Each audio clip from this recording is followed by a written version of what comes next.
संपूर्ण जगामध्ये, संपूर्ण महाराष्ट्रामध्ये आणि संपूर्ण देशामध्ये आज रात्रीपासून महाशिवरात्री उत्सव साजरा होतो आहे। देवाचे देव भगवान शंकराचे हा उत्सव आहे आणि या उत्सवानिमित्त आज काजूपाडा येथील गणेश मैदानात गणपती मंदिरामध्ये काशीवरून एक शंकराची पिंड आणलेली आहे आणि त्याची स्थापना आहे।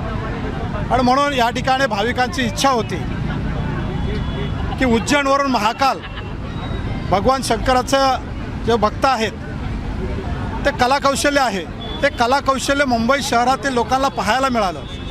मुंबई शहरातील शंकराचे भक्त, महादेवाचे भक्त यांना हे पाहायला मिळावं या दृष्टिकोनातून त्यांची भावना, त्यांची भक्ती लक्षात घेऊन, त्यांची श्रद्धा आदरणात ठेवून या ठिकाणी उज्जैनवरून महाकाल दृश्य हे आणलेलं आहे आणि लोकांनी या ठिकाणी मोठ्या श्रद्धेने हे पाहण्यासाठी आणि अनुभवण्यासाठी आलेले आहेत। या सर्व कलाकारांचं मी स्वागत करतो, आभार व्यक्त करतो की या मुंबई शहरामध्ये जे भगवान शंकराचे, महादेवाचे भक्त आहेत, या भोलेनाथांच्या चरणावरती नतमस्तक होण्यासाठी या भाविकांना अशा पद्धतीने कलाकौशल्य पाहायची संधी मिळाली, त्याबद्दल त्यांचं सर्वांचा आभार मानतो आणि सर्व भाविकांचं मनपूर्वक आभार मानतो की आपली भावना, आपली श्रद्धा, आपली भक्ती भगवान शंकराच्या चरणावरती ठेवण्यासाठी आपण मोठ्या संख्येने या ठिकाणी आलात, त्याबद्दल सर्वांचं मनपूर्वक आभार।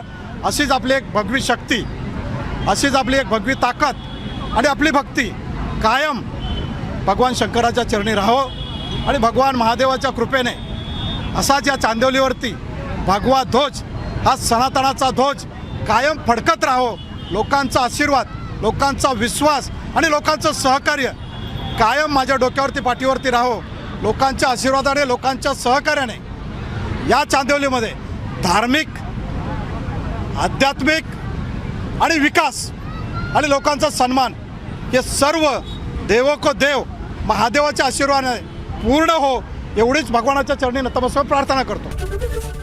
एबीपी माझा, उघडा डोळे बघा नीट।